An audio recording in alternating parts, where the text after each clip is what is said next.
Hey everyone, we're back with the District 3 podcast. My name is Edavine. And this is Elena. And Miggs. I'm glad Miggs is back for this episode. You know, we managed to have him on the live episode at the Odd Soul, and now he's here in the flesh wearing a Naturales jersey. Welcome back, Miggs. Thanks, man. I just turned red. I just started blushing when he said that. 'Cause, I was like, this whole thing felt weird coming in today. I was like, you feel a little out of place. Yeah, for some reason. dude. Yeah, I do. I do. And then I still have questions from like 2 months ago, and I'm trying to get them all answered now. You know. Anyway, but I'm glad. Back, man. We're glad you're back, and the people that are listening are glad you're back. And our guest today is actually a good friend of ours who's never been on the podcast before, but I've known him for quite a few years now.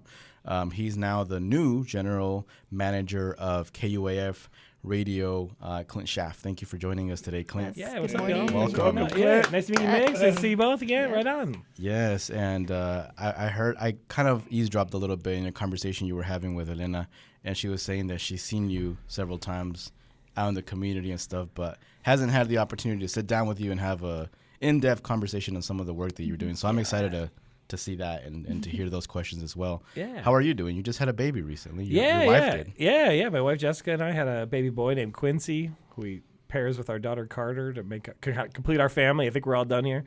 And he's doing great. He's less than a month old, and we're excited. And I see one of the things that also Elena mentioned is that you all are very active in the community. Your wife and you, we see you all out. Not only like with the musical events, but y'all try to just get out in the community. Why is that important to you all? Oh, man. Well, why is it important to us all is that we are relatively new to Northwest Arkansas. We've been here just over 3 years, and this is our home, right? It's the first place we've had spawn. You know, we have children here. We live here. We have a house. We hopefully ain't going anywhere anytime soon. And you want to invest in your community to make it everything it can be. So it can be the best place, selfishly, the best place for us and our family, but also, you know, make sure it's a great place for everyone to live in. For me, I can't speak for my wife on this tip, but for me, it's about, it stems from a childhood need to be in community with other people. So I grew up in rural North Dakota in a small town called Mandan. It's right next to the state capital, Bismarck. And I grew up on a 7-acre thing at a horse. You know, I got a horse for my 3rd grade birthday party. And like that kind of, you know, I was that kind of kid. My dad sold tractors and combines and stuff like that. And you should talk to our last guest, Jeffro. He loves tractors. That's true. I love Jeffro. So we'd love to talk about. You guys know each other? Yeah. I love it. Like, come on, I wish we were at the Odd Soul. You know, I think we have a no alcohol in the building policy here, but yeah, I can always use a beer. Grew up in North Dakota and in this rural area. I think there were like 6 houses within a mile of ours, and most of them were related in some way except us. And you know, my siblings are 10, 14, and 15 years older than me. So I was alone a lot growing up, and I didn't really love that feeling. And so there were 2 things that kind of helped me overcome that feeling of being alone. One was the Bismarck Tribune, which was the paper of record in North Dakota. In the comic book section, there were submissions from kids. You could draw pictures, and they put them in the funny pages between the comics. And I drew a picture of a robot, and they printed it on there. And then when we would come to town to get groceries and stuff, people were like, "Hey, I saw your robot in the newspaper." So I really liked that feeling. And to be frank, most of my career, both from paid jobs, but also my activities in the community, have been about chasing that feeling of having my robot seen. Like I liked being seen. In the last 20 years of my professional career, not just my life, but my professional career has been about making sure that other people have their robots seen, right? Like everyone should have a chance to get seen. And then in more recent years, it's been, and the evolution of that has been to make sure that no one persistently doesn't have their robot seen. You know, that's kind of where the messages around belonging matter, and like, and making sure that like, whether or not you actually see yourselves on these KUAF airwaves or on the news or in the paper or whatever, someone you relate to will be there. Someone who shares your background, someone who shares some things about yourself. And I think that's like a really important mission. It isn't on some like, you know, performative tip. It's just like, of course, and also it's just the best story. So anyway, that's been, so that's the motivation for me to be involved in these spaces is, it's the best way to live a fulfilling life full of interesting people I like to spend time with. I've never met anyone from North Dakota. Yeah, well, Yeah. it's just me and like Phil Jackson, former coach of the Lakers. Right, you know? Yeah. But there's a lot of great people from there. It's not very many people there. I think I don't know the current stats, but there's like maybe less than 500,000 people in the whole state, which is, there's there. I've lived in zip codes that had nearly that many people. I see a little Phil resemblance with Yeah, you. Okay, yeah, all right. It's the philosopher side of me, probably. So, and I think we talked about this a little bit before we started recording, because I asked you, well, not asked you, but I kind of brought up the fact that you know how to navigate spaces very, very well. I've noticed, you were new here a few years back, and I see that you're all over the place. You're not only, going to events, showing up, helping organize events. You're also hosting events too. So I think whenever I see people hosting events, I think other people had to have seen something in you to be able to reach out to you, be like, hey, I want you to host this, I want you to host that. For the people that find that difficult for themselves to put themselves out there and to navigate those spaces, what do you think is some advice that you give those people that they should do to kind of be a little bit more out there and maybe get more opportunities, kind of like yourself? Yeah, happy to talk to that. Well, if somebody feels that way, I don't know that they should do whatever floats their boat and whatever works for them. Like, don't put yourself in a place where you don't feel safe or something. But for me, my involvement, my predisposition toward convening people and bringing people together comes out of that childhood insecurity of being alone a lot. Mm-hmm. And I didn't like feeling alone and isolated. And no one does. And from what I understand, objectively, like the Surgeon General several years ago declared loneliness and isolation a public health epidemic. Like there's people are more isolated than ever before in America, and probably because we're on our phones or whatever. And so for me, I might get asked sometimes to host something, but it's honestly because I take up space in order to find people that I want to be in community with. Quick rewind a little bit. So I knew we were going to move to Arkansas about 4 years ago. We moved here just over 3 years ago. And so in preparation for that, I didn't want to come here and feel alone and isolated. Mm-hmm. So I started hosting a hip-hop radio show called Hip Hop Hello on the Bentonville radio airwaves. It's a small bandwidth community radio station. It's totally great, 103.3 for folks in that area. And I did that not because I need an extra unpaid job. I did that because I wanted to raise a flag and say, hey, if you're down with hip-hop and a certain type of hip-hop that whose values emanate from mine around community, peace, love, unity, and having fun, the original values of the Zulu Nation. If you're into that, I'd like to be in community with you. So I started doing that show for the Bentonville radio station 6 months before I had ever lived in Arkansas. So that was a means by which I met a lot of people before I even moved here, if that makes sense. Another thing I've been involved with the last several years as an attendee, a volunteer, and then paid staff the last 2 years was with the Bentonville Film Festival. And my first foray into that was I moved here, I think, June 10th, 3 years ago. And June 16th or something was the film festival. And I reached out to a filmmaker named Zach Heald. I never met him before. I just know him from Instagram. Yeah. And it's before I lived here, and said, hey, we should host a meetup at the Bentonville Film Festival. I'm a stranger moving here. He said, sure. So we had BFFs at BFF.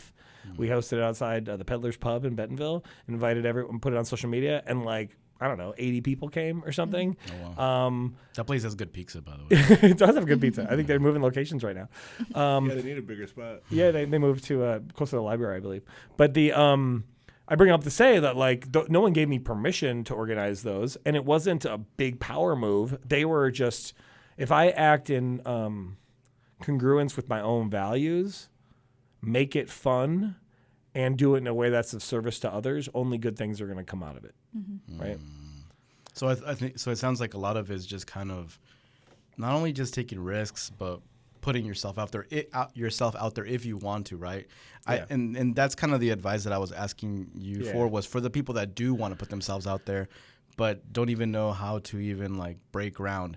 Because I do feel like it is more difficult for people to kind of break into the Bentonville side of Northwest Arkansas than it is Springdale, Rogers, and when it comes to just networking and being in spaces. So I think that advice is important for people to hear. Yeah, I mean, I can riff on it a little further if you want. I came here with a bunch of story, and I've done a lot of interesting things before moving here, so it's easy to pull from those stories to connect with people. But it's in some of these, in all these communities, Bentonville, Fayetteville, Roger Springdale, Bella Vista, Fort Smith, there is a need for more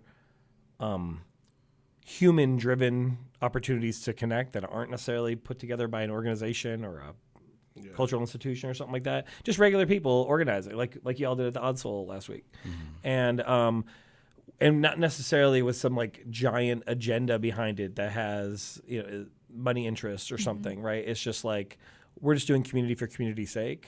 Those two examples I shared were those. Like it wasn't. I had no interest in making $1 on either of those things. The outcomes. So my objectives were find community. The other thing I'm good at and good advice maybe for people is to get really good at doing experiments that have an objective that you can measure whether or not it was successful, but then also being adept at mining the positive outcomes that are separate from the objective. So I'll try to, so like the little wins. I do the meetup to try to meet a lot of people. Success is how many people did I meet and how many people did I continue to have a relationship with afterwards. All right. Well then, but the other outcomes were I ended up doing paid work with that same festival, right? I was able to put on some of my friends who are in film locally and elsewhere and connect them with people who I met.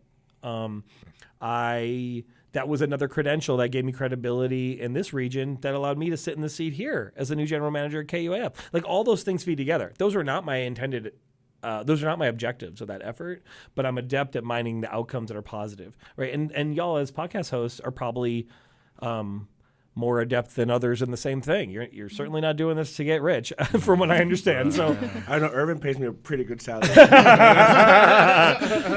right. I'm a little bit behind on payments. I'm a little behind. Put it on my tab. But the salary's great. It hasn't been paid yet. Yeah. But yeah, we do these things in spirit and generosity, and then, but the selfish or the way that it becomes sustainable to do is to like have your antenna up for ways to make this beneficial as well for yourself and for the communities that you're doing it with. I wanted to say that you touched on a point, and like you said, Paddler's Pub gave you permission to go in there, and do your thing.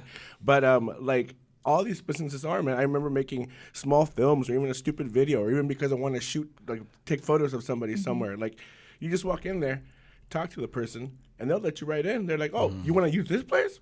Yeah, you can use it." And I think a lot of people are afraid of them being in that specific instance. Funny that I brought up that we didn't ask anything. We just went there as customers and bought beers. So like you get like these are they want to sell. I used to ask for forgiveness a lot more until I realized that everyone was pretty cool about it. So I just ask ahead of time. Yeah. And that spirit of service is where I think it also allows you to kind of do anything, right? Like as long as your intent truly is to be in service to a community, the community is going to be all right with some steps you take.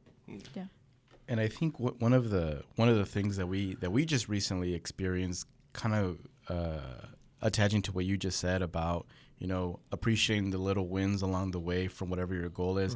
For example, when we were filming this episode at the Odd Soul not yesterday, but last week.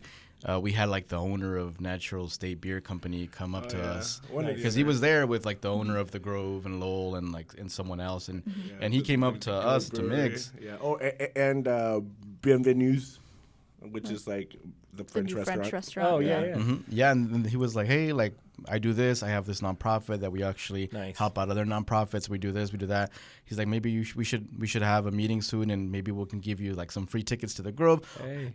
Things that we didn't even expect. We were just there to film our thing, but we wanted to put ourselves out there by doing something out in the community. Yep. And that's something that I've noticed growing up when my mom was first starting. Like, we would go out to the community all the time. She would put on events. She would hold, conferences. She would talk to people. Wow. She would help people. She would, boots on the ground and, shake people's hands, giving out free, candy and stuff for the kids, flyers. But, that connection that people make is going to be bigger than putting an ad, somewhere with your face on it at the end of the day. Something that I always notice about you, Clint, is you always have Carter with you, wherever you are. So, what are some ways that you've, noticed, bringing your child with you? How does that engage with them, or how do they react? And, All right, yeah. So for folks listening, Carter's my 2.5-year-old daughter, and she's really fun. Getting a little more squirrely, as she enters her three-nager era, but and so maybe a little harder to take her to some spaces. But I mean, part of that is like my objective in doing that is to like continue to be engaged in the things I want to be engaged in as an individual, like keep my own mojo high, to be myself, be an individual. It's hard to do that when you're in a marriage and you have kids and stuff. Like you lose some freedom, right? Yeah. And so that's the why. But I'm also trying to have the other consequences of like, well, I want my daughter to be exposed to people who are outside of our family. I want to a variety of types of people, a variety of types of activities. We'll go to, a community event. We'll go to a book reading. We'll go to, I took her recently, there was a graphic illustrator in Little Rock who wrote these really dope, I can't remember his name right now, but I really like his work. And he was at the Fayetteville Public Library, and I live 30 minutes away, right? So we came here on a Saturday. As soon as we walked in, I was like, oh, she's the only kid here. Like the next oldest person was like 14. I was like, uh-oh. And she surprised me, didn't speak up at all. Every once in a while she wanted to talk, and I'd be like, remember there's someone talking. I'd point up, and she's like, oh yeah. And then she would like pretend to listen a little bit, and it was like, all right. So she's like, that's like a teachable. So I'm fulfilling my selfish goal of seeing this illustrator speak, but I'm also fulfilling or partially fulfilling my goal of like parenting, because I'm teaching her how to be in these, how to,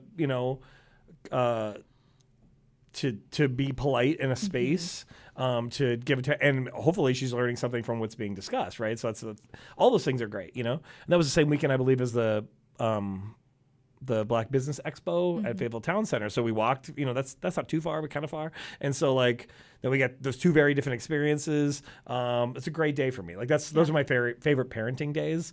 And I think it's also like, a better way to, I guess, share some of those values I have with her rather than talking about them. Let's just go do them. Like let's be about it. So that's sort of and my hope is, again, back to this unintended consequences thing. Like I don't know what the consequences of that are. Maybe she'll be an illustrator. Maybe she'll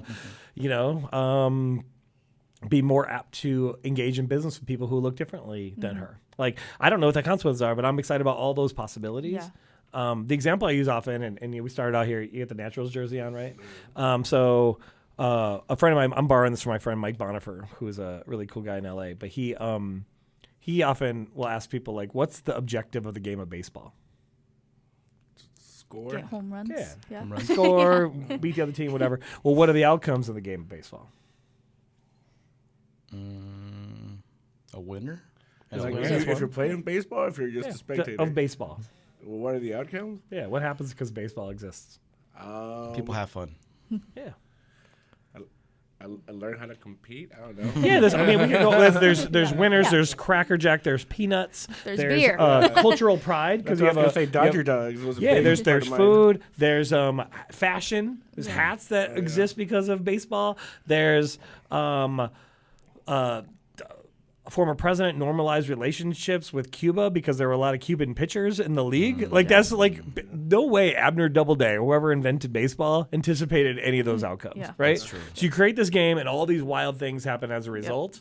That's all the things that we're doing are this podcast, we don't know what's going to happen. Someone might listen to this and they'll become KUF's dearest collaborator or funder or the host of our next show.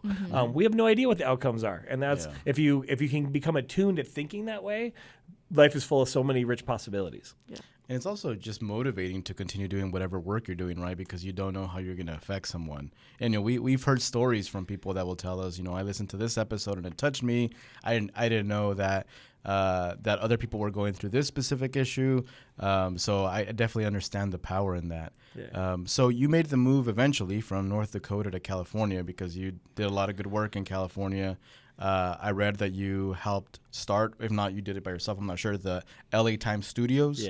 Can you talk a little bit about that work and anything else in between that I might have missed? Yeah, absolutely. Well, and I won't hit it all, but I grew up in North Dakota in a small town. I went to school in Minnesota. Then I lived in New York, D.C., Chicago, L.A., Houston, back to L.A., the Bay, then here. So moved I around missed a a lot, lot then. especially in my young 20s. But I had a lot of cool, like when I was my first job out of college, I worked for David Bowie, had an internet startup in New York. Cool. It was totally incredible. And my client was the New York Yankees, and so we would do their like website, and I've worked at Yankee Stadium every day. Like it was just mind blowing, right? But most of my career, I didn't really realize it until looking backwards, but all of the work I've done in this bunch of different roles have all been threaded in this idea of creating community so that people don't feel lonely and isolated in this world. That's why I work on the radio. The radio is like a great common denominator of all people. Everyone has access to the radio. Like you don't have to have a TV. You don't have to have, we can have a crowd strike or whatever that tech company could, all of our computers could blow up. We probably still have the radio, Yep. And so it's a unique connector. I worked for many years in like field of advertising and public relations, mostly on the digital and social media side. So I don't want to overstay, but I'm kind of like a pioneer in the area of social media. I worked at arguably the first social media agency called M80. We did really great stuff. This is like in the MySpace era of social media. And then era. early Facebook. Yeah. Golden era of social media. There we MySpace. go. I'll take it. And was really big on that stuff. But as I moved up in the industry and became like an agency leader and a GM, I realized I was getting further away from those community values because the social media part was rooted in community. But now I'm doing billboard campaigns for soap, and it's fine. But it's like not necessarily what I was, not my mission in life. And so I had the opportunity to kind of put that aside and go back into media, which had been a big part of my life as a young kid, and always has been. It's a big part of all of our lives. And so I went to the LA Times. That was a really wild thing. A girl I used to know had left the LA Times, and when on her way out, it was a big loss for the team. And the publisher said, "Hey, we're really sad to lose you. Is there anybody else who thinks like you?" And she said, "Well, actually, a lot of those ideas I had were from my friend Clint. You should probably talk to him." And so I joined there as the vice president of head strategy and development. I don't even know what that means. I still don't. And my first day, I inherited a young employee who's really amazing right now. She's the CEO of Sonoro, which is a Spanish language podcast company. Her name's Camila Victoriano. I think she's like 23, 25 maybe. Wow. And she had just graduated Harvard, and she was my only employee. She didn't know I was going to be there. I didn't know she was going to be there. And then so we didn't have computers yet. And so we, on a piece of paper, we wrote down 99 business ideas to bring much needed revenue to the LA Times. Somewhere on that list was take a narrative piece of journalism and turn it into a narrative podcast like Serial, which was really popular at the time, the NPR podcast, and public radio podcast. And so from that became a podcast called Dirty John. So the journalist Christopher Goffard and the other journalists who worked on it deserve the lion's share of credit for that. But we will take our credit for turning that into a juggernaut commercially. We worked with our friends at Apple on an unpaid basis to get a lot of promotion of the podcast. I think that was good for Apple because we moved a lot of newspaper readers to listen to their first ever podcast, right? Which was good for the podcast industry. That's partly why the podcast succeeded so well. And they reciprocally promoted it to the existing podcast fans. And I think per download, it has to be one of the most listened to episodes. We have about hundreds of millions of downloads. And then then that became a television show on Bravo and then USA, a second season. We went direct to series, 2 seasons. That's pretty uncommon in the TV industry. Yeah. And then we did several other podcasts. I think we did. Did you get to go to the TV shoots for that? Yeah. We went to parties and all that stuff. Yeah, and we were because LA Times Studios was the producer of the show. Oh, okay. Yeah, along with our friends at Herzog and Company and a few other partners. And my boss, Chris Argenteri, who's president of LA Times still, deserves most of the credit for that aspect of it. But we did, and then we did several other big podcasts. I think 6 podcasts in 2019 they hit #1 overall in the Apple podcast charts. Wow. Which is pretty amazing, and 6 of the top 25. And so that was based on, we got really good at promoting podcasts and like having an ear, like a development approach to podcasts to like do the podcasts that are most likely to find an audience, to be unique enough to stand out, but consistent enough with existing listening patterns to have a chance to find an audience. Yeah. So I did that for several years. I did that, the TV, the podcast, and then more recently, and I'll be quiet here so you can follow up. We started doing film stuff, and so a lot of our team represented the the rights of the LA Times for all its IP. So it was we would go talk to these film studios or Amazon or Netflix or whatever, and they would say, we just need a really good story. Okay, so they need stories. And then, interesting, the LA Times have been around 132 years. I think more like 135, 136 now. And they publish thousands of stories every day, 365 days a year. Yeah. So like, wow, we have all this story and you all need story. Why don't we just pluck through the archives and get some good stuff and develop it? Yeah. And so the team, even after I left, continued to do a lot of good stuff. We brought in some partnerships. We started doing this thing called LA Times Short Docs, kind of inspired by New York Times Op Docs, which is a really successful program they do. And one of the shows that came through us, through our friends, some friends of ours in New York, won the best documentary short at this year's Oscars. So LA Times Studios, along with Ben Proudfoot and Chris Bowers, who actually made the film, won the Oscar for best documentary short. This really beautiful show called The Last Repair Shop about how at LAUSD there's a group of volunteers who fix instruments for kids so that every single kid at LAUSD is guaranteed an instrument if they want to play. Mm-hmm. I think it's the only school district in the country that has that, and it's the largest school district in the country, which is pretty crazy. So it's a beautiful documentary. LA Times, to my knowledge, didn't really do much with producing the show. LSUAD represent. So we just got it out there, but we use the power and the gravitas of the LA Times to bring awareness to it, lend some media to help, get votes from the Oscar Academy voters and so on. But that's like a more recent success that, that I helped plant the seeds for years ago, but even now just got harvested in 2024. Yeah. And how did you make, or why did y'all make the move over here to Arkansas? My wife's executive at Walmart, so that's what brought us here. And we're so when we're say yes to life kind of family. In general, it's kind of consistent with the whole MO how I approach life per our previous conversation. You just named 10 different cities you lived in. So yeah, but that was go with the flow guy. But I was in California most of that time. Most of those were short moves in my young 20s. It's a little different to travel with the family and with the spouse. The repercussions are higher, but this is a high quality life here.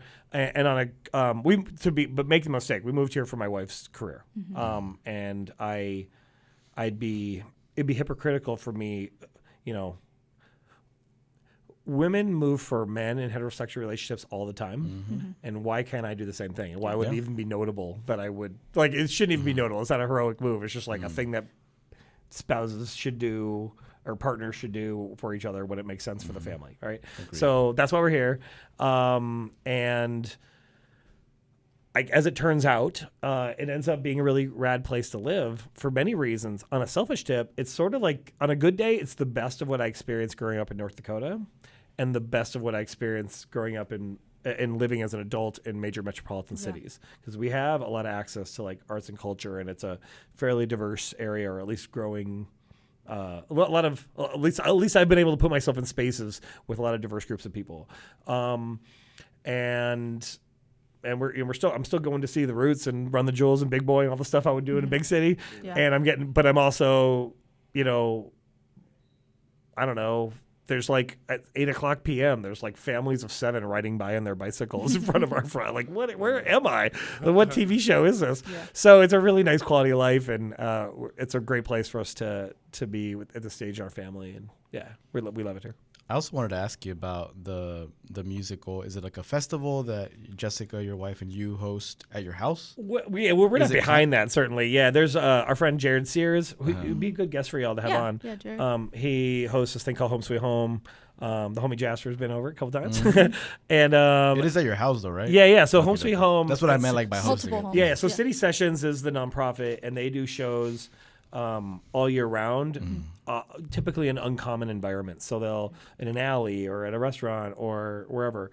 And so their big festival, it's usually in the April-ish time frame, is in people's homes in downtown Bentonville. And I'm an R&B and hip-hop guy, so I said, I'll host, but we have to have R&B and hip-hop. So we actually built a stage in our backyard. It's like a permanent stage for the first year. Tore up our lawn quite a bit, so this last year we brought it inside. But it's really fun to have. I mean, it really checks all my boxes. It's the music I love. It's a great experience for my daughter. And we're bringing I love to be in community with artists, so that's fun. And then I love to bring the community in to meet with these artists, right? So we're just a house who, we get the house, I clean the bathrooms before and after. That's pretty much all of our responsibility. But that's probably the worst part of that gig. But yeah, how fun is that? So yeah, again, there's like a unique approach to hospitality in this region. Jared and City Sessions does a nice job, but they're not alone in this. I think there's like, I never lived in an area that, I want to say this right way. There's probably all this development and changes probably has some not great consequences for various individuals and communities. So I want to acknowledge that. That said, I think this is the first place I live that's best days are probably ahead of it. Yeah. And that's like exciting. I love New York City. I lived there when I was like 21. Can't think of a better place to live when you're 21 years old. New York's best days are not ahead of it. Like, it's all right. It's living off of its legacy. No disrespect to New York City. True, most places. I think LA is maybe the only place I live that unclear. It's still in kind of an upward spiral, I think. I think LA is pretty dope. A lot of community there to be formed. But here, there's so much momentum, and one thing I think that Arkansas should take care that should listen to LA on is when LA builds like a new city, suburb, or whatever, they make wide lanes with turning lanes so you can turn right or left and not disturb traffic behind you. Anyway, there we go. Whoever's planning these roads around here, if you're listening right now, you urban planners, tune in. Dude, these streets suck because they're building new roads and they still don't take care of the traffic issue. Anyway, it's hard. Yeah, that's a whole thing. But it's funny because I sit on a public arts advisory committee for the city, so I get some for City of Bentonville, and I get some exposure to that because a lot of times when they build new roads, they'll use art as a way to adjust traffic flow. So like if you have a roundabout, if you put a big piece of art in the middle, it actually slows the traffic down. In a good way, like because people don't want to run into that thing, right? Like there's, once a year someone's gonna plow through that thing if there's not something there. Yeah. Or if you paint downtown Fayetteville here, there are some intersections that have like paint on the concrete. Yeah. And that slows down traffic. It makes it more pedestrian friendly. That's something I learned through that work. So all this stuff is connected. Like you think we're just doing paint on? No, man. There's actually like there's a reason behind it. The safety thing behind it. It's talking cool. about like roundabouts. I used to be scared of them whenever because I wasn't exposed to them. But now I live right next to two. There's no reason for 1,000 roundabouts in this city. Now there's like two next to where I live. So like every time I go into any roundabout, I'm a pro. I sometimes just like drift through there. I don't drift through there. And then you were gonna say something? Yes. Clint, a speed round of quick questions for you. Just some fun stuff. Okay. Okay, what are you currently listening to? What's on replay? There's a new, I'm like, in my genre of music is like adult contemporary hip hop. So Common and Pete Rock have a new album called The Auditorium. Okay. It's incredible. It sounds like it was made in 1995, 1992, and that's exactly what I want. That's what you like. Okay. And I'm listening to the new Michelle Indegiacello album. It's called No More Water, a tribute to James Baldwin, and it incorporates words from James Baldwin with her unique blend of, I don't know, for like I saw you post that. I saw you post soul, that. Funk, jazz, and it's a really incredible album. It's like a movie in an album form. Okay. So I'm messing with that right now too. Yeah. Okay. What do you like to do on a random Saturday morning? On a random Saturday morning, every Saturday morning we pretty much go to the farmer's market in our community, get a coffee and a breakfast burrito at the Rolling Taco food truck, and then that's bomb tacos. I've tried that. Right. That's the best value in town, I think. Oh, never mind. I have. They're the ones that have the, what do they call those? Well, it's called a Rolling Taco, right? But the regular tacos are. Well, I mean, I guess it was different. Anyway. Well, I get the burrito. I don't know, but because I love the like it's a good breakfast. And they put a lot of eggs in it, so I feel like it's a healthy breakfast burrito. Like I'm into it. I feel like I don't feel the. I feel like I'm getting what I need. And then we'll roll through there. In the summer, it's too hot to do a lot. So I usually try to find a good activity that's in the community, some arts event at one of the museums or something that's live and in person. That's I'm very events driven, especially if it's something I could bring. If I could bring my kid and my dog, I'm in. Like, I'll be at your event no matter what. So a lot of that ironically ends up being a lot of breweries, because breweries are strangely the most Especially kid and dog friendly Bentonville. places. Ironically, yeah. Yeah, it's like bizarre. They've got games there for the kids. Yeah, they're set up for it. And they have concrete floors, so if like a pet has an accident, it's not like the end of the world. Like, it's great. And then your favorite restaurant. My favorite Or you restaurant can do is top 3. Okay, well, a fancy. I mean, on the fancy tip, I adore Bar Cleta in Bentonville. It's a nice fancy I just went joint. there, man. Yeah? What'd you get? I got a bunch of plates, but I got the bone marrow. I also got this like the Arkansas like tomatoes. The Arkansas Yeah, tomato, those are bomb, bro.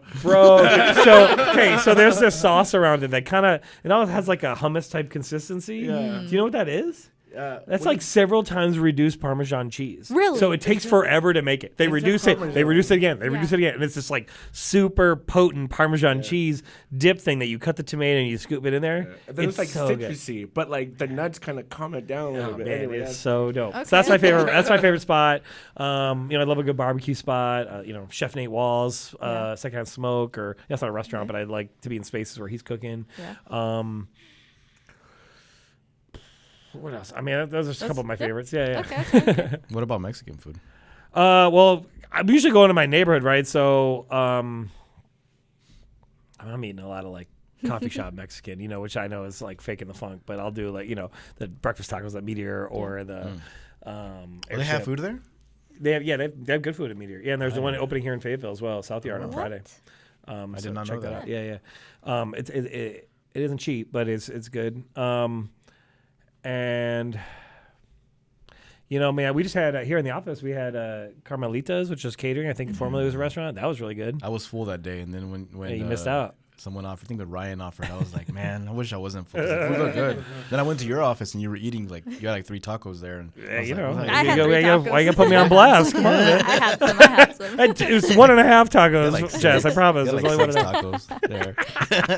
So you're now the general manager at KUAF, and you have all this experience. What are some of the goals that you've been talking with your team? That things that you want to change, or things that you want to improve here at the station, or just ideas that you have the ones that you can talk about? Yeah, I mean, I can talk about anything. I'm still kind of baking it out, to be honest. I've been here less than a month, and then in that month had a new child and was out for a little bit. So my approach has been to I've sat down with every employee. As of yesterday, I've sat down with every employee for an hour to ask them questions like, pretend I don't know you. What do you do around here? What obstacles and challenges do you experience in trying to do that work? What are your goals? If we can come to a measurement of a goal, I'd love to do that. And then is there anything that past leadership did that you want to see continue, or is there anything you want to see from me as leadership? It kind of goes without saying, but I truly believe all of us together are stronger than any one of us individually. It's I think I'm looking for a scenario where 1 + 1 + 1 = 7, not 1 + 1 + 1 = 2. I'll settle for 1 + 1 + 1 = 3, if that makes sense. But I definitely want to be stronger as a group than we would be working in isolation. And I think that's what good managers and leaders do. And so that's my goal. I do have some suspicions on what might bring KUAF and allow it to thrive for another 50 years. So KUAF celebrated 50 years last year. And the media environment, can you only imagine how different media was 50 years ago than it is today? Well, let's ponder how different it'll be 50 years from now than it is today. Oh my gosh, right? It's going to be wild. Who knows? It's unlimited opportunities for technical innovation and digital engagement and stuff like that maybe a lot of radio stations are behind the curve on. So that's certainly an area becoming more digital first. Our radio airwaves and our relationship with the University of Arkansas, which has that FCC license, is what differentiates KUF from any number of startup media companies. And so that's awesome. And we're going to celebrate that. It'll always be the cornerstone of what we do. And if I had to guess, there's probably more people. There's probably a surprising number of people engaging with KUF news and music content outside of that radio station, and it's only going to grow as we continue to partner with great podcasts like yours. If we continue to do things in the community and live events, our digital social media game steps up. Our website becomes more dynamic. If we just produce more content. So, one example, and I'm not sure if we're going to do this, so don't hold me to it. But like right now on Ozarks at Large, it's our flagship locally produced show. There's no other market this size that has a show as wonderful as Ozarks at Large, helmed by Kyle Kellums and several other contributors. They've been doing it for 35 years. Next year it'll be 35 years. And so in a given week, maybe there's, I don't know, roughly 50 bits of great content in that series, which airs every day at noon and replays at 7. And then most of those bits become individual news pages on the website. Mm-hmm. Well, I envision a future where, like, instead of there being 30 bits online and 50 in the show, there's 300 online and 30 on the show. Like, we can't change we could become way more digitally forward. And that's going to mean partnering with our friends at the University of Arkansas to create like a student news desk of sorts and doing more community engagement around journalism, creation and production, perhaps partnering with other media outlets. I mean, to some extent, this podcast is a media partnership. I don't know if it's like, official, wearing suits, signing paperwork kind of thing, but like. We always try to check in every time we're posting photos every week, right? Yeah. We always put KUAF, not only as our background for our picture, but we also check in on KUAF so people can not only see us, but maybe, if they're a little bit intrigued, go check out to see what KUAF is. Appreciate that. Yeah, and we want to do it, but there's all these great similarly minded, nonpartisan, fact-based groups in town. The library across the street is a great example. Mm-hmm. A lot of that content could find KUAF as a means to get out to more people asynchronously, meaning you didn't have to be there live to experience it. Mm-hmm. And so I really want to be the to some extent like the local C-SPAN of the area. And so digital growth and transformation is like a really important part of this place. I think enhancing the local programming. Ozarks at Large is a jewel. All the NPR program is like amazing. People love NPR. People who love it, I should say.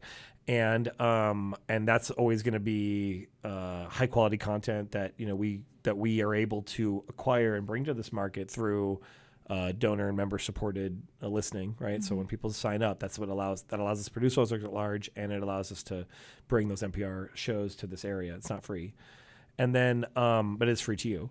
And then more involvement in the community. I think remains to be seen how that's going to work, and how do we scale that up. But like I can, without saying anything I shouldn't say, I can envision a future where even this physical building is more a part of the community than it is, and there's more people in and out of this lobby, and more people in the outdoor space here. I'll leave it at that for now. And that we're bringing KUAF to more parts of the community. My guess is a lot of folks in Fort Smith or in Bella Vista or in eastern Oklahoma maybe don't see KUAF in their community on a day-to-day basis. Mm-hmm. They may hear us a little bit on the airwaves. They probably think of us as fairly Fayetteville-centric. Mm-hmm. We're probably going to continue to be a little bit Fayetteville-centric. We're in Fayetteville. Mm-hmm. We're part of the University of Arkansas, and we have friends, and it's a great story. Fayetteville's, in many ways, the heartbeat of Northwest Arkansas. But we also have the means to get up to Bentonville and Springdale and Rogers and all those other cities I mentioned and be physically in those communities, broadcasting from there with voices from those communities, maybe engaging. And I swear there's no big plan for this. I wish there was. Maybe for contributors from those areas that don't work for KUAF, but they're contributing to our airwaves and to our digital properties, to our podcasts and stuff like that. And so Jacqueline would do a really good job with that in Springdale. Oh, really? Because that's the first time I ever heard of KUAF was because Jacqueline came to one of my community events that I organized. Cool. That I helped organize, and that was the first time I was exposed, and then I would see her constantly throughout different events in Springdale. I'm like, who is this lady that's coming? Nice. Where is she coming from? And then that's kind of when I looked into KUAF, and I'm like, oh, I did not know about this station, cool. until that community outreach was done. Yeah. Jacqueline. Jacqueline Froelich. She's retired amazing now. reporter. She's part-time basis. I thought she's going to add like a last name drop in there. Yeah. No doubt. She's partially retired. She's not retired. Yeah, I told her that, and she was like, "I'm not retired." No. She's in fact, she and so many people who work here have just been really generous with great ideas on how to do things. Such a good team that y'all have here. Such good people that are always willing to help me specifically. Every time I need something, they're like, "I got you. We got this. We got," and I'm like, man, people are so nice here at KUAF. Yeah, I think so too. They've been really welcoming to me, and it's but in my early infancy, honestly, it's about like in terms of the news and journalism, it's about not getting in their way. Like they are already doing a killer job. They need to be supported by strong underwriting and membership efforts. And so a lot of my emphasis can be work with our capable professionals in those areas about how do we bring in more revenue and grants and from the business community and stuff so we can scale out the news. There are some heroic journalists here working like a lot of hours.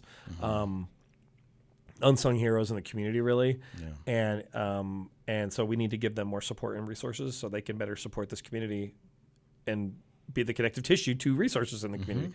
So that's the primary job, I think, for me. Not necessarily all my big fancy ideas around documentaries and all that stuff that I also have.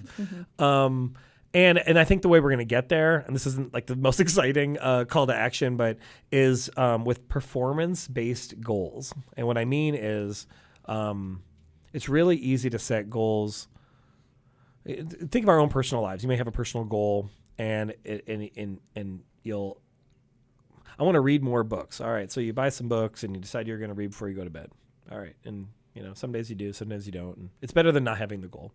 But if you say I'm going to read, an ambitious goal, if I'm going to read one book a week, and if I don't, and I'm going to share publicly that work, and I'm going to be connected, like. I'm going to really do that. You're going to read a book a week, or if you fall short of it, you're going to feel the pain of it, and you're going to you still be better off than you would have without that performance-based numeric goal. Yeah. And so I really want to have those across the organization, and then we're all working together. So right now, people, of course, have goals. We're outstanding professionals here at KUAF. But I don't know that one person's goal is shared by everyone else who's maybe in another function of the group. Yeah. Does that make sense? And so I a bit like membership growth is not just the membership director's job. It's all of our jobs. Because we ain't going to recruit more members from Gentry if we don't have any content about Gentry. Yeah. Right. We got to put Gentry on the air, and then we're going to let Gentry know we put you on the air. We want to keep doing it. Help us do that. Become a sustaining member. That's actually really funny. Yesterday at work, I looked at my coworkers, and I was like, okay, you guys, if I don't say this out loud, I'm not going to accomplish it. So I told them my goals that have nothing to do with them. A little bit, because they can see what I'm doing, and it's something that I do quite often at work too. I'm like, okay, well, that way they can also be like, okay, well, if Elena's doing that, maybe I can try to, whenever it comes to website design and stuff like that. Yeah, I've seen some stuff recently that says move in silence, but to me it's always been quite the opposite. I have to tell people hey, this is what I'm planning on doing, and I always thought it was the universe, you got to put it out there, and then it goes around and it comes back to you. But it's also I said this shit to you out loud. Yeah. If I don't do this, I'm a liar, and that can't happen. So that phrase, the movement silence, I've always had problems with that. Yeah. I don't know. I need support, man. Well, and it's acknowledgement that a lot of these things, maybe. No discount to people's individual self-will and their ability to accomplish goals, but most goals are not done in isolation to everything else, right? If I want to, if I were going to get serious about my health and fitness and spend more time exercising, my wife has to be on board with the goal. She definitely would be, by the way, if you're listening to this. She's yes, please do set that goal. But because it's going to mean less time holding my kid. It's just it's going to be hard to run and play tennis while I'm holding my baby. So I can't do those at the same time, right? So most goals do involve enrollment from another person or people. And so I'm excited to do that within this team, but I'm excited to do it with the community. I don't know what version of that is actually going to get expressed and what the timeline is for this, but I'm excited about really ambitious goals that are rooted in serving this community, and then communicate them to the community and saying y'all have a part in accomplishing this goal. Here's your role. And by the way, and I'm not going to, who am I to script out the role? You want to host a show? We're open to that too. You got a backyard and you want us to come in and remote broadcast? Maybe we will, come at us, join this effort with us. And I think that's what's unique about this. We don't have, I love all kinds of media. I truly do. And there's pros and cons to all form of media. But what's so cool about public media and public radio is that we don't have bottom line pressures to maximize revenue on behalf of shareholders or something. Our measurements, we do have measurements around fundraising, financial sustainability, membership growth. but it's really about service to the community and like maintaining the integrity that is known, that public radio is known for. So if we set some goals around integrity. I was talking about integrity. You mentioned Jackie in a staff meeting. They asked people to define what's success. I hope that's okay to say. She said integrity is her measure. I was like, oh, what's a measurement for integrity? You know, like you can't be like 90% integrity. You either have integrity or you don't, right? So it made me the analogy I thought it was like how in factories or in workplaces where folks build things where there might be like a safety concern. They usually have, it's been 200 days since our last accident in the factory, and then if there's an accident, God forbid, you have to go back to zero. Well, like maybe there's like an integrity sign for that. Like we've had 1,000 days without any thing that we deemed an integrity issue, right? And that would mean like that's never break that record, right? Because we can't. Our integrity is only strong as our persistent and consistent approach to integrity. But I love that she said that, because I was thinking membership growth, underwriting, expanding programming, but like, well, it only works if we don't want to take any shortcuts to get there, right? We got to do it in the right way. So her veteran, mind brought that to the table for me. That makes a lot of sense, and that's why Jackie's the GOAT. So what do you do? One of the questions that we ask the majority of our guests is, what do you do to take care of your mental health? Ooh. What do I do for my mental health? Well, I do a good job of like engaging activities I enjoy doing. I'm a really interested person more than I'm an interesting person. I think, I'm suitably interesting, but I'm more interested. And so it's pretty easy to keep my mind right when nearly all the things I'm engaged with are like intellectually, mentally, emotionally stimulating for me. Just living a life that's in alignment with